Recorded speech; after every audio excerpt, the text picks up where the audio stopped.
السلام علیکم ورحمۃ اللہ وبرکاتہ۔ الحمدللہ کفا وسلام علی عبادہ الذین اصطفیٰ، اما بعد۔ محترم ناظرین کرام، آج کی تراویح میں 10ویں پارے کا پیغام آپ لوگوں کے سامنے۔ 10واں پارہ، وَاعْلَمُوا أَنَّمَا غَنِمْتُم مِّن شَيْءٍ فَإِنَّ لِلَّهِ خُمُسَهُ وَلِلرَّسُولِ۔ ناظرین کرام، 10ویں پارے کے اندر ٹوٹل 17 رکوع ہیں۔ 10ویں پارے میں ٹوٹل 128 آیتیں ہیں۔ سورہ انفال سورہ نمبر 8 کی 35 آیتیں ہیں، 41 سے 75 تک۔ پھر اسی طرح سورہ توبہ سورہ نمبر 9 کی 93 آیتیں ہیں، 1 سے 93 تک۔ سورہ توبہ مدنی ہے، اس کے اندر 129 آیتیں ہیں اور 16 رکوع ہے۔ 10ویں پارے کے اندر یہ بیان کیا جا رہا ہے، 9ویں پارے میں تھا اور اس سورہ کے شروع میں تھا سورہ انفال کے، کہ لوگ آپ سے مال غنیمت کے بارے میں پوچھتے ہیں، تو اب یہاں جواب دیا جا رہا ہے 10ویں پارے کے شروع میں، تو آپ کہہ دیجئے کہ یہ مال غنیمت جو ہے اللہ کے لیے ہے، تو اس کا 5واں حصہ اللہ اس کے رسول کا ہے۔ یہ اللہ کا نام برکت کے طور پر آیا ہے۔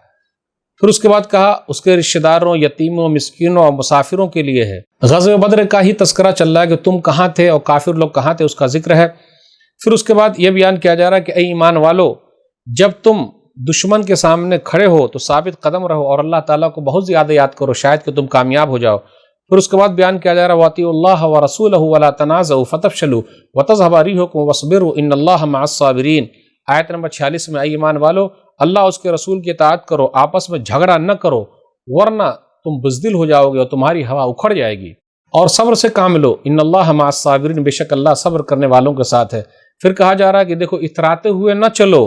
پھر اس کے بعد یہ بیان کیا جا رہا ہے شیطان جو ہے انسانی شکل میں کس طریقے سے آیا کافروں کے پاس اور کہا آج میں تمہاری مدد کرنے کے لیے آیا ہوں، لیکن جیسے اس نے دیکھا فرشتوں کا نزول ہو رہا ہے، نکص علی عقبیہ، پیٹ پھیر کر بھاگا، ایڑیوں کے بل بھاگا اور کہا جی انی بریء منکم انی اری ما لا ترون، کہنے لگا بے شک میں تم سے بری ہوں، بے شک میں وہ دیکھتا ہوں جو تم نہیں دیکھتے۔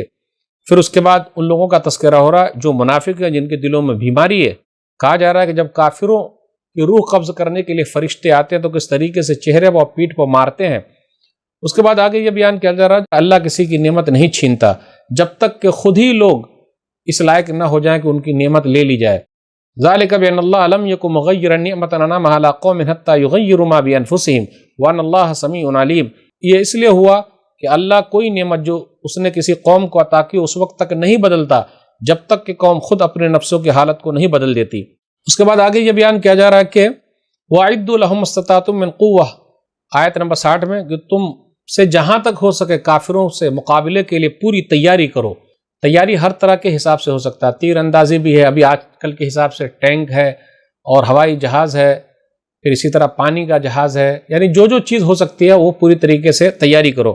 آگے بیان کیا جا رہا ہے لَوْ أَنفَقْتَ مَا فِي الْأَرْضِ جَمِيعًا مَا أَلَّفْتَ بَيْنَ قُلُوبِهِمْ وَلَٰكِنَّ اللَّهَ أَلَّفَ بَيْنَهُمْ إِنَّهُ عَزِيزٌ حَكِيمٌ، کہ اگر آپ زمین بھر کا بھی مال خرچ کر دیتے تاکہ آپ لوگوں کے دلوں میں محبت پیدا کریں، لیکن آپ پیدا نہیں کر سکتے تھے، اللہ ہی جس کے دلوں میں چاہتا ہے محبت پیدا کرتا ہے۔ پھر آگے بیان کیا جا رہا ہے اے نبی صلی اللہ علیہ وسلم، اللہ آپ کے لیے کافی ہے۔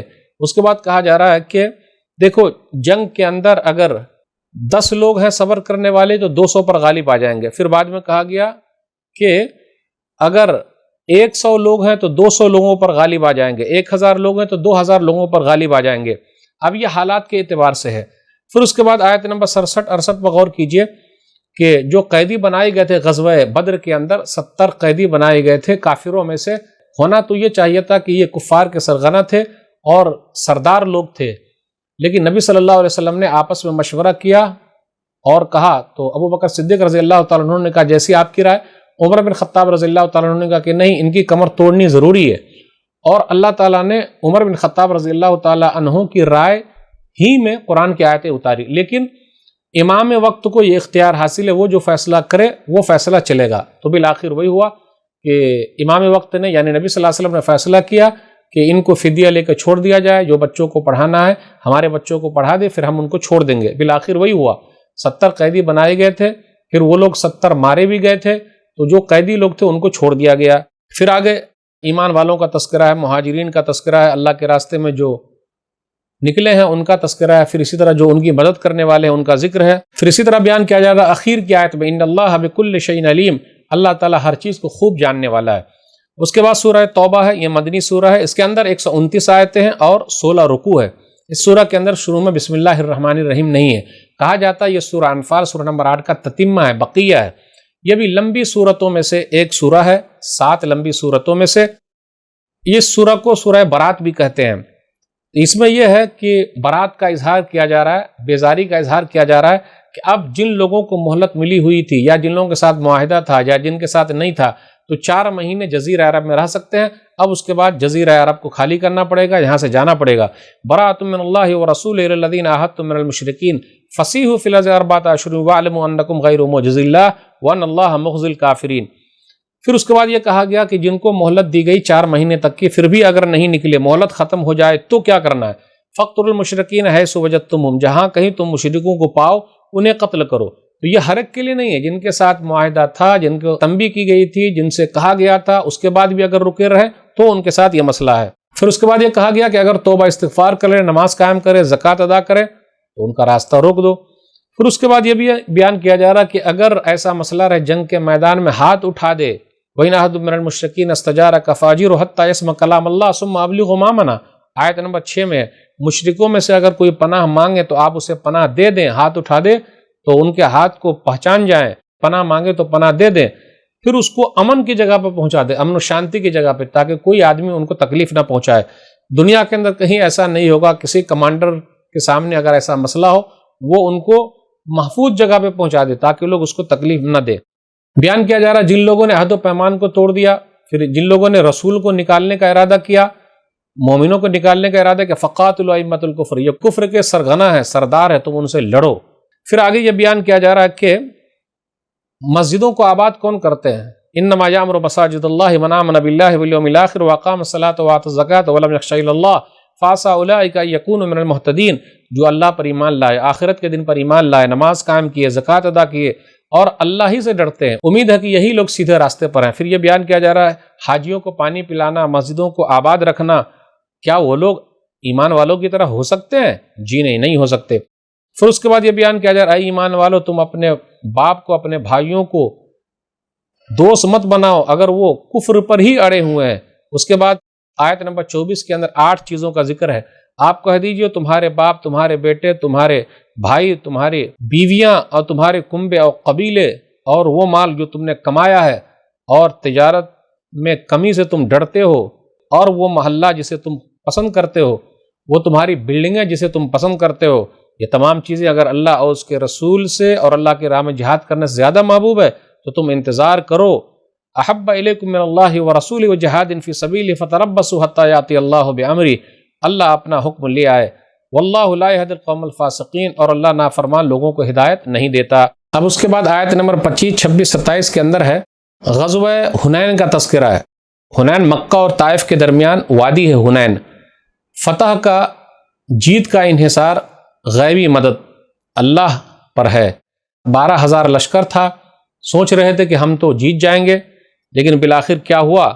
جب وہ لوگ اترائے تو اللہ نے کس طریقے سے وقتی طور پر ان لوگوں کو آزمائش میں ڈال دیا۔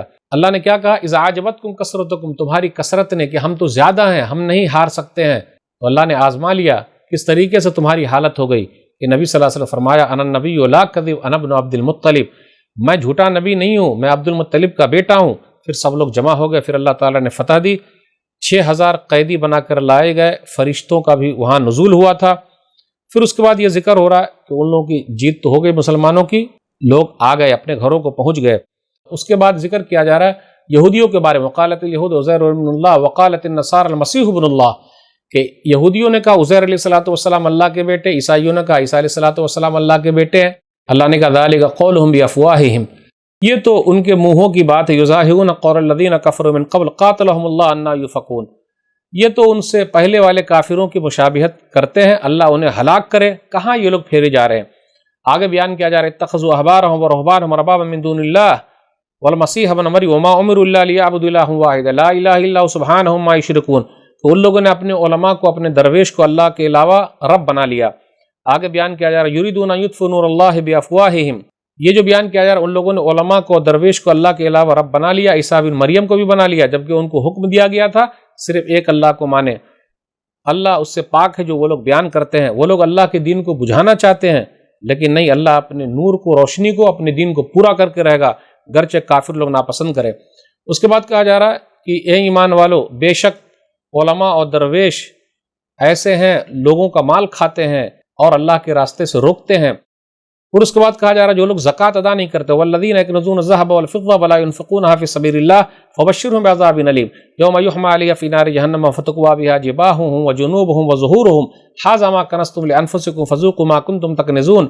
سونے اور چاندی کو جمع کر کے رکھے، اللہ کے راستے میں خرچ نہیں کرتے، دردناک عذاب کے بارے میں بتا دیجئے کہ جس دن سونے اور چاندی کو جہنم کی آگ میں تپایا جائے گا، پھر اس کے ساتھ اس کی پیشانیوں، ان کے پہلوؤں اور ان کے پیٹھوں کو داغا جائے گا، ان سے کہا جائے گا یہ ہے وہ خزانہ جسے تم نے جمع کر لیا تھا، اب اپنے جمع کیے خزانے کا مزہ چکھو۔ پھر اس کے بعد کہا جا رہا ہے کہ اللہ کے نزدیک مہینوں کی تعداد 12 ہے، اسی دن سے جس دن آسمان و زمین کو اللہ نے پیدا کیا، اور یہی سیدھا دین ہے۔ پھر اس کے بعد آگے جو تذکرہ ہو رہا ہے غزوہ تبوک کا تذکرہ ہو رہا ہے، آیت نمبر 38 سے آخری آیت نمبر 129 تک لمبا واقعہ، اب غزوہ تبوک کا تذکرہ ہو رہا ہے۔ کہا جا رہا ہے کہ کیوں نہیں تم لوگ مدد کرتے ہو رسول اللہ صلی اللہ علیہ وسلم کی، جبکہ اللہ نے مدد کیا تھا اس وقت جب وہ غار میں تھے۔ اذ یقول لصاحبہ لا تحزن ان اللہ معنا، اللہ اپنے نبی کا مددگار ہے جب انہوں نے اپنے ساتھی سے کہا گھبرائیے نہیں، اللہ ہمارے ساتھ ہے۔ پھر اسی طرح منافقوں کے لیے کہ جب نبی صلی اللہ علیہ وسلم نے غزوہ تبوک کا ذکر کیا، تبوک میں جانا ہے، گرمی کا موسم تھا، پھل پکے ہوئے تھے، کچھ لوگوں کے پاس سواری نہیں تھی، بہت دور کا سفر تھا، لوگوں سے کہا تو کچھ لوگ فوراً تیار ہو گئے، کچھ لوگ نہیں تیار ہوئے، کچھ لوگ بعد میں تیار ہوئے، کچھ لوگ منافقوں میں سے تھے نہیں تیار ہوئے، پیچھے رہ گئے، اور کچھ لوگ واقعی سچے تھے لیکن کیا ہوا، آج جاؤں گا کل جاؤں گا اس طرح کرتے کرتے نہیں گئے اور نبی صلی اللہ علیہ وسلم واپس چلے آئے۔ اس لیے اس سورہ کا نام سورہ توبہ بھی ہے۔ وہ 3 لوگ تھے، وہ 3 لوگ کون تھے ان کا تذکرہ 11ویں پارے کے اندر جب سورہ توبہ ختم ہونے والی رہے گی اس میں پتہ چل جائے گا وہ 3 لوگ کون تھے۔ اب آئیے بیان کیا جا رہا ہے کہ منافقوں کو نبی صلی اللہ علیہ وسلم نے کہا ٹھیک ہے، وہ لوگ آئے، اب بہانہ بنایا تو اللہ نے کہا کہ آپ انہیں معاف کر سکتے، آپ ان کو اجازت دے سکتے، لیکن ان کو پتہ چل جائے گا پیچھے رہ جانے والوں کا انجام کیا ہے، وہ لوگ جھوٹے ہیں۔ پھر اس کے بعد کہا جا رہا ہے کہ جب ان کو تکلیف ہوتی تو جاتے نہیں، اور جب تکلیف نہیں ہے تو مال کے لیے جا رہے ہیں۔ پھر اسی طرح یہ بھی بیان کیا جا رہا ہے کہ ان سے کہیے تم جو بھی خرچ کرو، جس طریقے سے بھی خرچ کرو، دکھا کے یا پھر چھپا کے خرچ کرو، اللہ قبول کرنے والا نہیں ہے۔ اللہ تعالیٰ نے کافروں کو مال دے رکھا ہے تو نبی صلی اللہ علیہ وسلم سے کہا جا رہا ہے کہ آپ ان کی طرف نہ دیکھیے، اولاد دے رکھا ہے ان کی طرف نہ دیکھیے۔ کافی لمبا سفر تھا تو اس کے اندر تکلیفیں بہت زیادہ تھی، تو کہا جا رہا قل لن یصیبنا الا ما كتب اللہ لنا هو مولانا وعلى اللہ فلیتوکل المؤمنون۔ آیت نمبر 51 میں آپ کہہ دیجئے ہم کو ہرگز مصیبت نہیں پہنچ سکتی مگر اتنی جو اللہ نے لکھی ہے، اور مومن اللہ ہی پر بھروسہ کرتے ہیں۔ اس کے بعد کہا جاتا ہے منافقوں سے تم جو بھی خرچ کرو اللہ تم سے قبول کرنے والا نہیں ہے۔ اس کے بعد کہا جا رہا فلا تعجبک اموالهم ولا اولادهم، ان کے مال اور ان کے اولاد آپ کو تعجب اور حیرت میں نہ ڈال دے، بس یہ دنیاوی زندگی میں ان کے لیے عذاب ہی تو ہے۔ پھر اس کے بعد کہا جا رہا ومنهم من یلمزک فی الصدقات، منافقین میں سے بعض ایسے ہیں جو صدقات کی تقسیم میں آپ پر لعن و طعن کرتے ہیں۔ پھر اس کے بعد یہ بیان کیا جا رہا کہ زکوٰۃ کس کو دینا ہے، آیت نمبر 60 پر غور کیجئے، اس کے اندر 8 لوگوں کا تذکرہ، انما صدقات للفقراء والمساکین والعاملین علیہا والمؤلفۃ قلوبهم وفی الرقاب والغارمین وفی سبیل اللہ وابن السبیل فریضۃ من اللہ واللہ علیم حکیم۔ زکوٰۃ تو صرف فقیروں، مسکینوں اور ان کی وصولی پر مقرر اہل کاروں کے لیے، اور ان کے لیے جن کے دلوں میں الفت ڈالنا مقصود ہو، گردن چھڑانے کے لیے، قرض داروں کا قرض اتارنے کے لیے، اور اللہ کی راہ میں اور مسافروں کی مدد کے لیے، یہ اللہ کی طرف سے فریضہ، اور اللہ خوب جاننے والا، خوب حکمت والا ہے۔ پھر اس کے بعد یہ بیان کیا جا رہا ہے وہ لوگ آپ کے پاس آئیں گے، آپ کو قسم کھا کر راضی کرنا چاہیں گے کہ ہم وہاں نہیں جا سکے، غزوہ تبوک میں ایسا ہو گیا ویسا ہو گیا۔ نبی صلی اللہ علیہ وسلم پر وہ لوگ یہ بھی الزام لگاتے ہیں کہ آپ تو کان کے بہت پتلے ہیں، ہر ایک کی بات سنتے ہیں۔ منافقوں کا تذکرہ ہو رہا ہے کہ منافق مرد اور عورت ایک ہی جیسے ہیں، وہ برائی کا حکم دیتے ہیں، بھلائیوں سے روکتے ہیں، اور اپنے ہاتھ کو بند رکھے ہوئے ہیں۔ نسوا اللہ فنسیہم، ان لوگوں نے اللہ کو بھلا دیا تو اللہ نے بھی بھلا دیا، ان کا ٹھکانہ جہنم ہے۔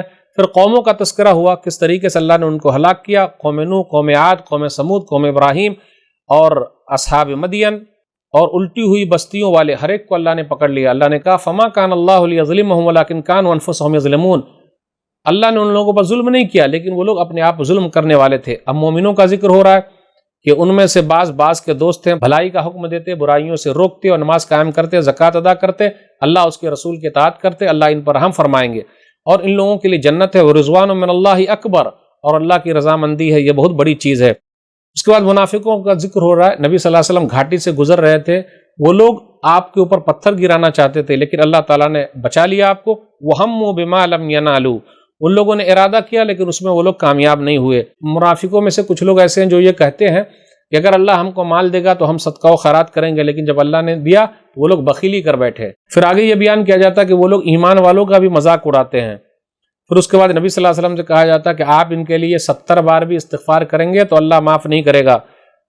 پھر اس کے بعد آگے بیان کیا جا رہا ہے آیت نمبر 84 میں، وَلَا تُصَلِّ عَلَىٰ أَحَدٍ مِّنْهُم مَّاتَ أَبَدًا وَلَا تَقُمْ عَلَىٰ قَبْرِهِ إِنَّهُمْ كَفَرُوا بِاللَّهِ وَرَسُولِهِ وَمَاتُوا وَهُمْ فَاسِقُونَ، کہ آپ ان کی جنازے کی نماز مت پڑھیے، ان کی قبر کے پاس مت جائیے۔ نبی صلی اللہ علیہ وسلم عبداللہ بن ابی بن سلول کے جنازے کی نماز پڑھنا چاہتے تھے تو اللہ نے منع کر دیا۔ اب اس کے بعد یہ ذکر ہو رہا ہے کہ یہ لوگ تو ایسے منافقین لوگ جو غزوہ تبوک میں نہیں گئے، رضوا بأن یکونوا مع الخوالف، وہ پیچھے رہ جانے والی عورتوں کی طرح، اور اللہ نے ان کے دلوں پر مہر لگا دیا ہے۔ 10ویں پارے کے اخیر میں بیان کیا جا رہا ہے کہ ہاں، جہاد سے پیچھے رہ جانے کی رخصت کن کو ملی تھی؟ ہاں، وہ لوگ بیچارے ہیں جو کمزور تھے، پھر اسی طرح جو بیمار تھے، اور جن کے پاس خرچہ نہیں تھا، اور جو جانا چاہتے تھے، نبی صلی اللہ علیہ وسلم کے پاس بھی آئے لیکن آپ صلی اللہ علیہ وسلم کے پاس بھی نہیں ہے کہ آپ ان کو دیں۔ البتہ سزا کا راستہ ان کے لیے ہے جو مالدار ہیں لیکن نہیں گئے، رضوا بأن یکونوا مع الخوالف وطبع اللہ علی قلوبہم فہم لا یعلمون، وہ اس بات پر خوش ہے کہ پیچھے رہ جانے والی عورتوں کے ساتھ رہیں، اور اللہ نے ان کے دلوں پر مہر لگا دی ہے، لہٰذا اب وہ کچھ نہیں جانتے۔ اب اس کے بعد کیا ہوا؟ جب نبی صلی اللہ علیہ وسلم واپس آئے غزوہ تبوک سے، اب اس کے بعد کیا ہوا، اس کا تذکرہ 11ویں پارے کے شروع کے اندر رہے گا انشاءاللہ۔ تو آج 10ویں پارے میں بس اتنا ہی۔ اللہ سے دعا ہے کہ اللہ تعالی ہم لوگ قرآن کریم کو پڑھنے، سمجھنے، عمل کرنے اور لوگوں تک پہنچانے کی توفیق دے، آمین۔ والسلام علیکم ورحمۃ اللہ وبرکاتہ۔